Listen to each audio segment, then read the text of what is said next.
Weather చూసిరా ఎంత కూల్గా ఉంది కదా. ఇది మండే రోజు మార్నింగ్ అనమాట. డాడీ మమ్మల్ని బస్ స్టాప్ లో డ్రాప్ చేయడానికి వచ్చినప్పుడు సో ప్రశాంత్ గారు కూడా వచ్చిండు, వాడిని క్యాప్చర్ చేయలేదు. ఇంకా మేమైతే బస్ ఎక్కేసినాం అనమాట. ఆ తర్వాత ఇంకా కొద్దిసేపు రెస్ట్ తీసుకున్నాం, మాట్లాడుకున్నాం. ఇంకా ఫైనల్ గా గట్కిసర్ దగ్గర అయితే దిగిపోయారు అనమాట. వాళ్ళిద్దరికి అక్కడి నుంచి దగ్గర. అండ్ నేను ఇంటికి వచ్చి గబగబా పనంతా వేసుకొని మళ్ళీ రెడీ అయిపోయి నేను కూడా బయటికి వెళ్ళి ఉందని చెప్పేసి టమాటా రైస్ అయితే చేసుకున్నా, తిన్నా అనమాట మంచిగా. సో తిన్న తర్వాత నేను స్టార్ట్ అయిపోయినా. ఎక్కడికి అని అంటే నాకు కొన్ని హెయిర్ కట్స్ రావు. సో నేను అవి నేర్చుకుంటున్నా అనమాట.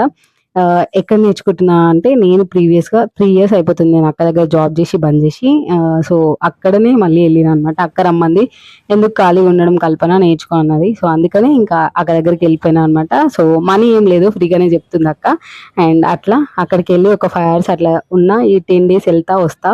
అండ్ ఆ తర్వాత ఇంక ఇంటికి వచ్చేసినా అనమాట. వచ్చే దారిలో వెజిటబుల్స్ తీసుకున్న. దీపి కోసం వెయిట్ చేసి ఇద్దరం వచ్చేసినాం. Thanks for watching. బాయ్.